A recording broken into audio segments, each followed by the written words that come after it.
I want you to be honest with me for just a second. When you watch a show or a movie and they have a really long one take, maybe an entire scene is one take, or maybe a few scenes is one take, or even the whole film is one take, do you ever even really notice? I mean, so many people are on their phones these days. Are you watching films close enough to even notice that the scene or the film or a large chunk of the piece of entertainment you're watching is actually a one take? There's no cuts. Let me know in the comments because I really want to know how people are viewing films these days. This show, Apple TV Plus's The Studio, it's a Seth Rogen series. It's actually very entertaining.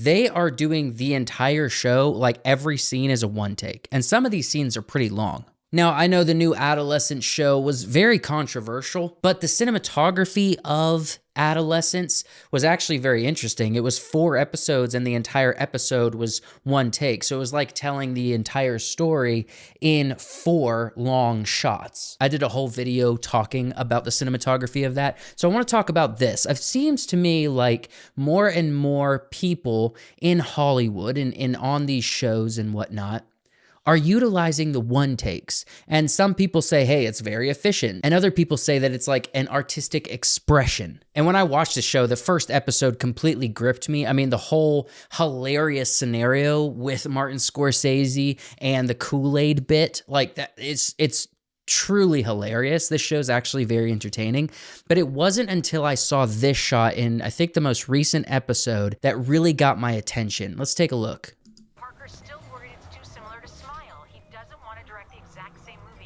Yeah, don't even worry about that. He's going to talk to Matt, who will assuage him, and we are going to make a great movie. Okay, so it's following behind him, and then it turns into a drone shot, right? And then it goes all the way across the studio, and it's just looking straight down, right? Matt has got a lot on his plate right now, but I'm gonna follow up with him first thing this morning. You've been saying this for months. We went with you because you said you had a lot of... It comes down. Look at this. She's driving the car, and then she pulls in. I don't know if this is a true one take, but if it is, it was very seamless. And maybe there was moments where they sped up the footage to not waste as much time and to keep it moving at a reasonable pace. But when I saw this, I was like, hey, if that's real, and there's no CGI at all, which I'm pretty sure there probably wouldn't be based on the reputation they're trying to have for this series. This shot really got my attention because I was like, they went from kind of this close-up dynamic kind of man on the street style to a drone shot that hasn't cut all the way back down to the man on the street kind of style with this woman trying to park her car. Sound speed, back road. Seth and Evan have ambitiously decided to shoot most of the show as oneers, each scene as being a one continuous take. There's a certain level of difficulty to long takes. By the end of each scene, be like, do we 100% have it for sure? Because if we're wrong, we are screwed. Gotta focus. It's Griffin Miller's here and Patty's MIA.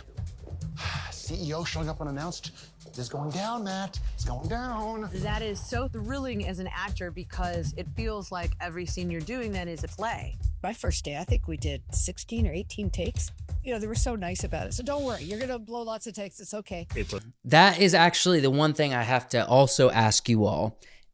Is this just a flex? Like, do you honestly think this is an efficient way to film a scene? Or do you think it's honestly just an artistic flex? Just say, hey, we did it. Because to me, when I think of it, and even when I do mildly long takes, it feels like the preparation and the planning takes more time than actually just shooting coverage for the scene. That's what it feels like to me. Let me know in the comments. I want to hear your opinion on that. A singular kind of energy that you're following, and so the idea of it all being, again, one camera, one take, it made for a more cohesive thing. Envisioning this scene as it is on the page and how we can best convey it. Oftentimes that means making it as difficult as we possibly can in order to make the most interesting shot. It's unchained. It could go anywhere. It's like dancing like a tight wire. The cameras never settles. It's always alive and moving. It just makes all that much more rewarding when you get it. When you hear that big laugh, when you hear cut. I think it makes it funnier because it adds to the overall. And there's also the element of literally the blocking or the staging of the movement, right? When it comes to these kind of things, because this is a comedy show. There's comedic timing in the camera operations, and there's a lot of physical humor here. So they have to literally be planned out to make sure that, hey, the cameraman, like when that guy smacks into the door and hits his head, the cameraman needs to be just at the right angle. If they're lagging behind, even just a few steps, then they're gonna miss the comedic moment because they weren't there. They weren't in the right position. And so there's just a lot. Tone of the show. These people are under like crushing stress, running around like chickens with their head cut off. I think we were able to infuse it with this style, and it's as funny as anything that we've done. Cut! I think if the majority of the time the filmmakers have the ability to kind of just walk and follow the action and really try to hit a few moments for that comedic timing, then maybe it is a lot more efficient. Maybe it is like, hey, we're just gonna run through it a bunch and we'll get a good one in there somewhere. But it did say at the top, they're screwed if they think they got it and they actually didn't, right? And when you're dealing with that much movement, when you're dealing with that much motion, I feel like it could just easily mess up the entire day of filming. But check this out. Let's watch some of the, side by side of footage from the film as well as kind of behind the scenes filming while it's happening. I know you put that golf cart in my parking space. And why would I do that, Sal? With me, Missy. Hey, do not like I'm 12.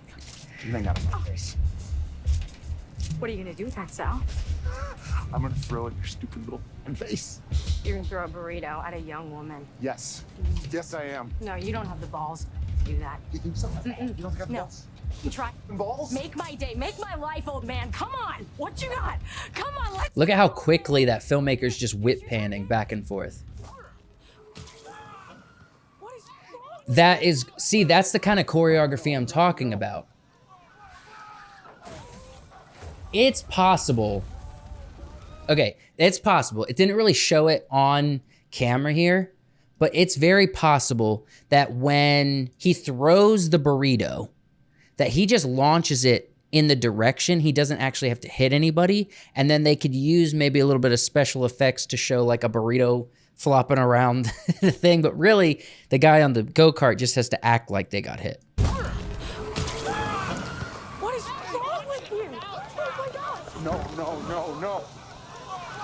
Okay, maybe. I think that would actually probably be easier in the long run than to try to time out everything to actually hit the go-kart. I kind of wish they had that on camera. I think that would be more interesting to observe. Jesus Christ, this is bad, man. This is really, really bad. Yep. How does this even happen? I don't know, but it's happening. Okay, so this is an interesting one. So they're on like a jib kind of thing. Honestly, And then he gets off and then they attach the camera to the back of the little go-kart. See, if you look, the camera's attached to the back seat. It's like a plate that they can do like a quick release or a quick attachment to. And then the guy comes up, releases it, puts it back onto his Steadicam, like he connects it and then picks it up and he's got it attached to his harness there. And then this right here is kind of a scenario where all you got to do is just kind of get out in front of him and just walk. Make sure you keep them in frame. To me, that seems a little bit more simple and a little bit more doable. That seems relatively efficient, actually, if you have everything in place, right? To just quickly be like, all right, this attachment, you just flip these knobs or whatever, and now the camera's attached to the plate. And then if you unhook it and then flip it onto, your gimbal, now it's attached to the gimbal, and you can move it around. You just have to plan out where the camera's going to be. But that seems actually pretty efficient while making a dynamic camera position as the scene progresses. Don't say that! This is a hilarious scene where he was holding up production.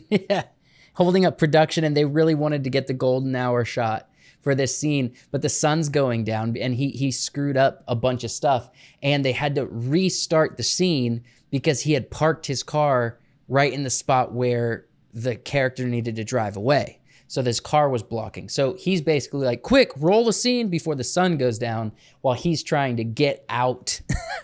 Well, he's trying to get off set and get his car out of the way before the actor makes it to their spot.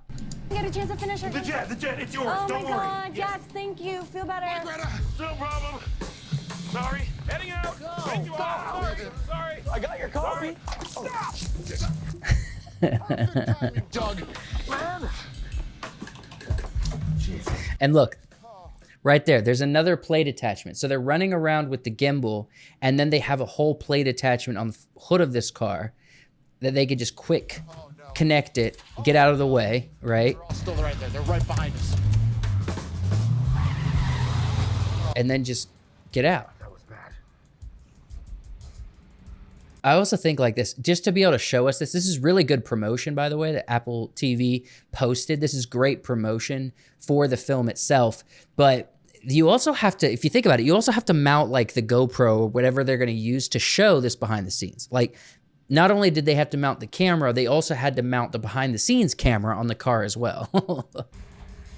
It's good marketing. It's thought through marketing. Now, I was doing a little bit of digging, and the best thing I could find is that they were using the Arri Alexa 35 lightweight, and that actually makes sense if they're going to be running around with a gimbal. That's a pretty hefty price tag, but it's still kind of cheaper than like old Hollywood, where you had to have not only the film camera, which is expensive and all that glass, but also the film itself that you have to purchase. So even though that's, you know, $90,000, it's still quite a bit more doable than the old way of making films. And the fact that it's Arri camera, that's kind of the standard Hollywood digital camera right now. And then I noticed there's a whole bunch of different gimbals I think that they used, but I noticed there was a lot of DJI stuff, and I saw one of the guys holding something that looks similar to this. And these gimbals, honestly, are, compared to like the camera and stuff, not that expensive.